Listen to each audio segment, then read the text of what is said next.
올해 뉴욕시의 아파트 임대 경쟁은 그 어느 때보다 치열했습니다. 전국 139개 임대 시장에서 브루클린은 12위, 맨하튼은 13위에 올랐습니다. 맨하튼 중심가 전철역에서 여성 승객이 성폭행을 당하는 사건이 또 발생했습니다. 미국인 중 상위 20%의 계층만 팬데믹 이전보다 더 많은 저축을 하고 있다는 연준의 보고서가 발표됐습니다. 남동부 지역에서 기생충에 오염된 농작물을 매개로 광동주열 선충증이 확산되고 있습니다. 전기차 업체 테슬라가 개발 중인 휴머노이드 로봇 옵티머스의 업그레이드 버전이 공개됐습니다. 이상은 이 시각 주요 뉴스입니다. 시청자 여러분 안녕하십니까? KBN 뉴스입니다. 올해 뉴욕시에서는 아파트 임대 경쟁이 그 어느 때보다 더 치열했습니다. 전국 139개 임대 시장에서 맨하튼은 13위에 올랐는데요. 아파트 한 채당 평균 9명이 경쟁을 벌였습니다. 오동윤 기자입니다. 온라인 렌트 조사 업체인 렌트카페에 따르면 맨하튼과 브루클린은 전국 139개 임대 시장 가운데 임대 경쟁력 지수 상위 20위에 이름을 올렸습니다. 렌트카페는 올해 렌트 피크 시즌이었던 4월부터 6월 전국 139개 임대 시장의 경쟁력 순위를 조사했는데 맨하튼은 89점을 기록해 13위를 차지했습니다. 팬데믹 이후 이렇게 높은 순위를 차지한 것은 올해가 처음입니다. 임대 경쟁력을 파악하기 위한 기준으로는 아파트 공실일수와 임차인 점유 비율, 임대 계약 갱신 비율과 신규 아파트 공급률 등이 활용됐습니다. 이러한 지표들을 종합하면 맨하탄의 아파트는 한 채당 평균 9명의 임차인이 경쟁하고 있는 것으로 나타났고 평균 공실일수는 38일로 파악됐습니다. 올해 렌트 피크 시즌에 맨하탄에 오픈한 신규 아파트는 없었고 거주자의 약 66%가 임대 계약을 갱신하기로 결정한 것으로 나타났습니다. 아파트 점유율은 96.1%에 달했습니다. 렌트카페는 맨하탄의 임대 경쟁력 상승의 원인으로 타주로 이동했다가 맨하탄으로 돌아오는 직장인 수가 증가한 데다 이에 따른 지역 경제 활성화, 일자리 창출이 영향을 미친 것이라고 분석했습니다. 한편 브루클린은 96점의 임대 경쟁력 지수로 11위를 차지하며 맨하탄을 약간 앞섰습니다. 평균 공실일수는 38일, 아파트 점유율은 96.1%, 임대계약 갱신 비율은 66.2%로 나타났습니다. 맨하튼과 마찬가지로 평균 9명의 예비 임차인이 한 매물을 두고 경쟁을 벌였고 신규 아파트 공급률은 전체 주택 재고의 0.16%에 불과했습니다. 한인들이 많이 거주하는 퀸즈는 상위 20위권에 들지 못했습니다. 보고서에 따르면 퀸즈의 아파트 공실일수는 평균 45일, 공실별 입주 신청자는 1명에 불과했습니다. KBN 뉴스 오동윤입니다. 뉴욕시 교육계가 마리화나 문제로 골머리를 앓고 있습니다. 마리화나를 합법화한 이후 학생들 사이에서도 마리화나 사용이 급증하고 있는 상태입니다. 이 문제를 어떻게 해결할지를 두고 논의가 계속되고 있지만 효과는 미미한 상태입니다. 최근 뉴욕포스트 보도에 따르면 2022-2023학년도 뉴욕시 학생들의 불법 마약과 알코올, 규제 약물 소지 및 무단 사용 비율은 전년도와 비교해 17% 증가했습니다. 특히 학생들이 수업 전후로 마리화나를 정기적으로 피우는 모습이 빈번하게 발견될 정도로 심각한 문제가 되고 있다는 지적이 나옵니다. 퀸즈에 위치한 어거스트 마틴 고등학교의 한 교사는 뉴욕 포스트와의 인터뷰에서 교내에서 마약을 사용하는 학생들을 거의 매일 볼 수 있다며 교실에는 마리화나 냄새가 가득하고 많은 학생들이 마약에 취한 상태로 등교하는 상태라고 지적했습니다. 이렇게 문제가 심각해지면서 에릭 애담스 뉴욕시장은 지난 20일 학교 현황 관련 연설에서 뉴욕시 전 지역에 퍼진 불법 마리화나 상점 때문에 학생들의 마리화나 사용이 심각해졌다고 지적했습니다. 아담스 시장은 특히 등굣길에 위치한 마리화나 가게들이 문제라며 이런 상점들이 학생들에게 큰 유혹이 되고 있다고 덧붙였습니다. 학부모들 역시 학교 주변에 불법 마리화나 상점이 너무 많다며 단속의 필요성을 강조하고 있습니다. 뉴욕주는 이런 문제를 해결하기 위해 올여름 불법 판매업소 처벌을 대폭 강화하는 등 조치를 취했지만 아직 학교에서까지 실효성을 발휘하지는 못하고 있습니다. 한편 뉴욕주 의원들은 21세 미만 청소년이 마리화나를 피운 후 적발될 경우 부모와 함께 마리화나 전환 프로그램에 참여하도록 하는 법안을 발의했습니다. 맨하튼 중심가 전철역에서 여성 승객이 성폭행을 당하는 사건이 또 발생했습니다. 경찰은 용의자가 찍힌 영상을 공개하고 추적하고 있습니다. 뉴욕 경찰은 지난 일요일 유니언스퀘어 지하철역 승강장에서 한 남성이 여성을 성폭행하고 달아나는 사건이 발생했다고 밝혔습니다.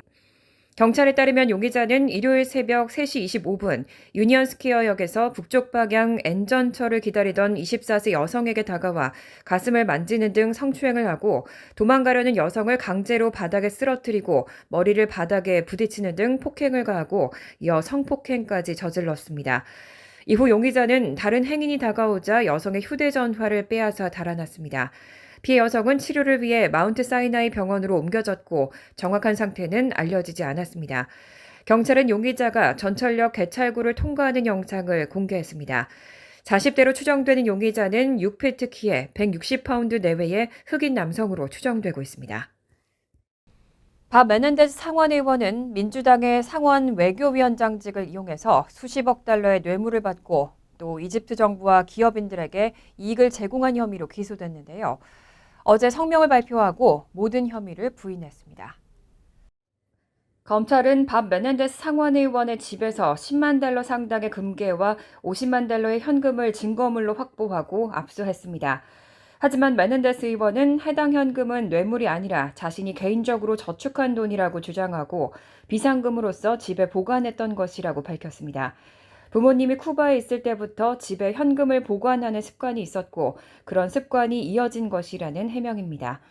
또 지난 22일 성명에서는 어떠한 혐의도 받아들이지 않을 것이라고 밝혔고 어제 성명에서는 앞으로 혐의를 벗을 것으로 확신한다면서 자리에서 물러나지 않을 것이라고 선언했습니다. 메넨데스 의원은 자신의 고향인 유니언시티의 허드슨 카운티 지역 칼리지에서의 연설에서 이미 모든 과정을 해명했고 모든 증거가 제시되면 자신에 대한 모든 혐의가 벗겨질 것이라고 확신했습니다. 또 뉴저지주의 고참 상원 의원으로 계속 남아있을 것이라고 덧붙였습니다. 하지만 청중들의 질문에는 답변하지 않았고 내년에 재선에 출마할 것인지에 대한 질문에도 답하지 않았습니다. 메넨데스 상원 의원은 상원 외교위원장직을 이용해 수십억 달러의 뇌물을 받고 이집트 정부와 기업인들에게 이익을 제공한 것으로 기소됐습니다. 하지만 메넨데스 의원은 강력히 부인하며 모두 거짓이라고 주장하고 있습니다. 연방정부의 셧다운 위기가 점점 현실화되고 있습니다. 상원이 단기 지출 법안 논의에 착수했습니다. 의회가 9월 30일까지 예산안을 처리하지 못하면 연방정부의 업무가 일시적으로 중단되는 셧다운이 시작됩니다. 그런데 특히 이번 예산안 협상에서는 우크라이나에 대한 추가적인 지원이 중요한 이슈로 부각된 상황입니다. 양당의 협상단은 우크라이나에 대한 250억 달러 규모의 새로운 무기 지원을 예산안에 포함할지에 대해 논의하고 있습니다. 상원에서는 이런 우크라이나 지원 방안이 대체로 지지를 얻고 있지만 일부 공화당 의원들, 특히 하원의 공화당 강경파들이 강하게 반대하면서 케빈 메카시 하원 의장이 예산안 중재에 어려움을 겪고 있습니다. 메카시 의장은 하원 내 공화당 강경파로부터 우크라이나 지원을 중단하라는 압박을 받고 있고 일부는 메카시 의장이 초당적 합의에 나서거나 민주당과 협력할 경우 의장직을 박탈하겠다고도 경고하고 있습니다. 강경 보수 성향의 공화당 마조리 테일러 그린 하원 의원은 동료 의원들에게도 별도의 국방지출 법안을 채택하지 말라고 경고했습니다. 트럼프 전 대통령의 지지자인 그린 의원은 법안을 위한 절차상의 투표도 우크라이나 대리 전쟁을 위해 수십억 달러의 혈세를 투입하는 것이라고 지적하고 있습니다.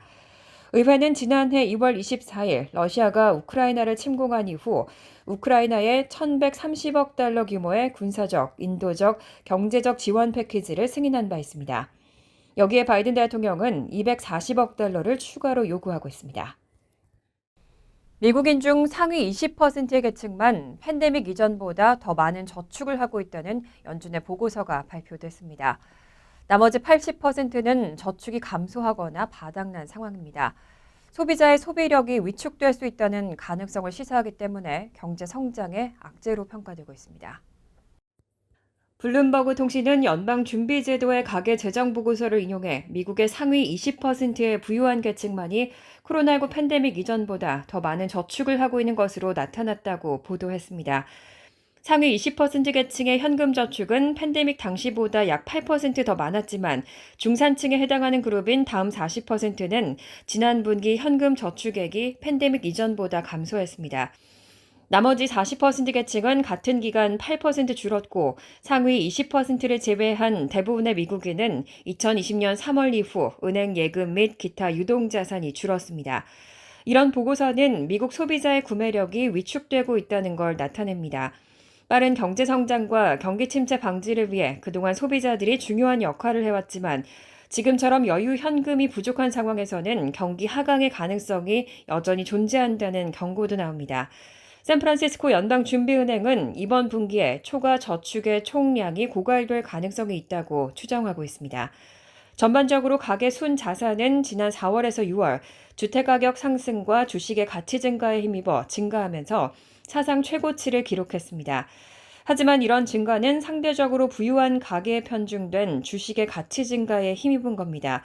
블룸버그 통신은 이런 자료들이 코로나19 이후 가계 재정의 비정상적인 경로를 드러내고 있다고 지적하고 정부의 대규모 재정 지원과 봉쇄로 인한 강제저축이 소비력의 급속한 회복을 촉진했지만 이제 그 동력이 다했을 수 있다고 우려하고 있습니다. 남동부 지역에서 기생충에 오염된 농작물을 매개로 광동주열 선충증이 확산되고 있습니다. 주로 달팽이나 민달팽이를 숙주로 하는 기생충인데 감염되면 뇌와 척수에 염증을 일으킵니다. 텍사스와 루이지애나, 엘라베마, 플로리다, 조지아 등 남동부 지역에서 광동주열 선충증이라는 기생충 감염증이 확산되고 있습니다.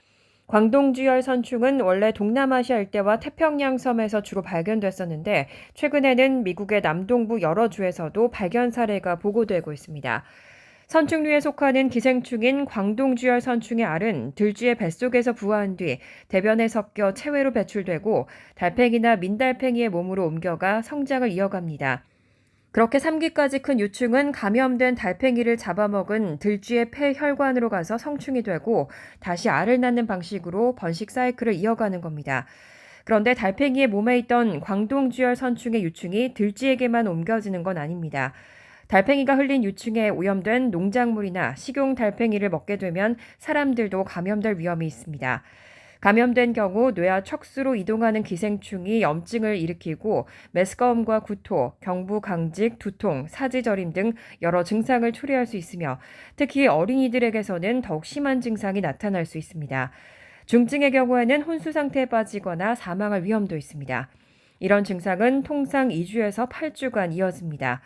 조지아 대학 수의과대학 병리학과의 니콜 고트덴거 교수는 2019년부터 2022년까지 조지아주 애틀랜타의 한 동물 연구시설 부지에서 발견된 야생 시궁쥐 33마리의 사체를 조사한 결과 7마리에서 이 기생충의 감염 흔적이 나왔고 이 중 4마리는 광동주열 선충으로 확인됐다고 밝혔습니다. 교수는 야채를 철저히 씻고 달팽이와 민달팽이를 취급할 때는 꼭 장갑을 낄 것을 당부하면서 달팽이나 게, 민물새우, 개구리 다리 등을 날 것이나 덜 익은 채로 먹지 말 것을 당부했습니다. 전기차 업체 테슬라가 개발 중인 휴머노이드 로봇 옵티머스의 업그레이드 버전이 공개됐습니다. 자체 학습은 물론 요가 동작까지 선보일 만큼 자유자재로 움직이는 모습에 화제가 되고 있습니다. 어제 테슬라 최고 경영자 일론 머스크는 자신의 SNS 계정에 테슬라가 개발 중인 휴머노이드 로봇 옵티머스의 작동 모습을 담은 동영상을 게재했습니다. 1분 18초 길이의 영상에서 이 로봇은 두 다리로 직접 걷고 손과 팔을 자유자재로 사용하고 있습니다. 테슬라는 영상을 통해 로봇이 로봇 자체의 시야와 관절 위치 인코더를 사용해서 공간에서 자신의 팔과 다리의 위치를 정확하게 찾을 수 있다고 밝혔습니다. 영상에서 로봇은 서로 다른 색의 쟁반에 같은 색 블록을 분류해냈고 옮긴 블록을 사람이 다시 쟁반 밖으로 가져다 놓아도 막힘없이 작업을 수행했습니다. 또 단순한 반복 작업을 수행할 뿐만 아니라 요가 동작이나 나마스테 인사 동작도 선보이는 등 다양한 기능을 보여줬습니다. 테슬라는 이 로봇의 기계신경망이 시각만을 사용해 작동하고 이는 영상 입력 및 제어 출력을 통해 완전히 엔드-투-엔드 방식으로 학습된다고 설명했습니다. 이런 엔드-투-엔드 방식은 테슬라가 자사 자동차의 자율주행 기능에 적용하려 했던 것과 유사한 방식입니다. 과학자들은 로봇이 산업 현장에서 사람을 대신해 단순한 반복 작업을 수행하거나 가사 도우미로 사용되는 시기가 머지 않았다고 분석하고 있습니다. 2021년 처음 공개된 옵티머스는 당시 사람들이 하기 꺼리거나 위험하고 반복적인 일을 수행하는 로봇으로 소개됐습니다. 당시 로봇은 키 172cm, 무게 56kg, 최고 이동 속도는 시속 8km였고 일론 머스크는 사람이 이 로봇으로부터 도망치거나 직접 제압할 수 있다고 밝힌 바 있습니다. 간추린 소식입니다. 월스트리트저널은 대형 약국 체인 라이레이드가 전국의 2,100여 개 매장 중 상당수를 영구 폐점할 수 있는 파산 계획 조건을 채권자와 협상 중이라고 보도했습니다. 조건에는 400개에서 500개의 매장을 폐쇄하고 나머지는 채권자들이 운영 매각 또는 인수하는 것을 제한하는 내용이 포함됐고 양측은 폐점 매장 수를 놓고 논의 중인 것으로 전해졌습니다. 필라델피아에 본사를 둔 라이트에이드는 33억 달러가 넘는 부채와 오피오이드 공급 과잉 혐의로 1,000건이 넘는 연방소송에 직면해 있습니다. 지난 24일 뉴욕 맨하튼 대학교 기숙사 건물 앞에서 망명 신청자를 위한 임시숙소 제공을 반대하는 시위가 벌어졌습니다. 맨하튼대가 부동산 업체에 매각한 이 기숙사 건물이 망명 신청자 숙소로 사용된다는 사실이 알려지면서 100명에 가까운 지역 주민과 이민 반대 활동가들이 모인 겁니다. 이들은 망명 신청자보다 노숙자 등 미국 시민을 위한 시설이 먼저 설치돼야 한다며 한정된 예산이 망명 신청자에게 사용되는 것이 불합리하다는 주장입니다. 한편 같은 날 인근에서는 망명 신청자를 위한 숙소 제공에 찬성하는 맞불 시위도 열렸습니다. 이들은 자신들을 향해 고함을 치는 반대 시위대를 향해 뉴욕은 이민자들의 도시라며 구호를 외쳤습니다. 뉴욕주 주택 판매자가 매매 계약 시 해당 부동산이 홍수 위험 지역에 있는지 혹은 이전에 침수된 적이 있는지를 밝혀야 하는 법안에 캐시 호컬 주지사가 서명했습니다. 이전에는 판매자가 구매자에게 $500의 크레딧을 제공할 경우 침수 이력을 공개하지 않아도 됐지만 법안은 이런 크레딧 조항을 제거하고 부동산 거래에 대한 정보를 모두 공개하도록 의무화했습니다. 아울러 뉴욕주 환경보존국이 해안선을 관리하는 데 있어 인위적 통제가 아닌 자연 기반의 규제와 지침을 적용하도록 하는 법안에도 서명했습니다.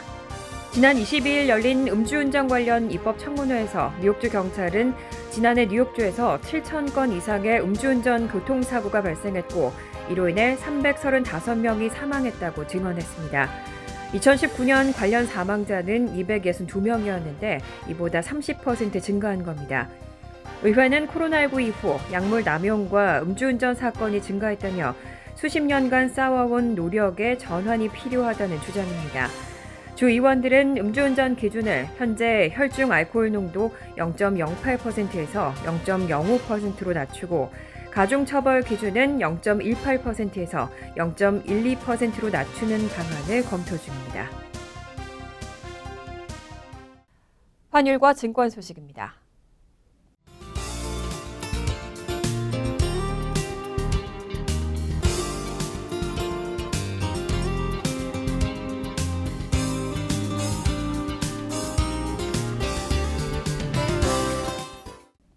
이어서 날씨입니다. 수요일은 화창하겠습니다.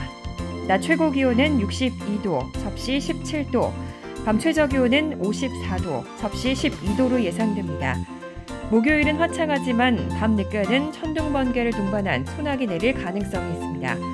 금요일은 흐린 가운데 때때로 천둥 번개를 동반한 소나기 내릴 가능성이 있습니다. 이상으로 KBN 뉴스를 마칩니다. KBN과 함께 즐거운 저녁 되시기 바랍니다.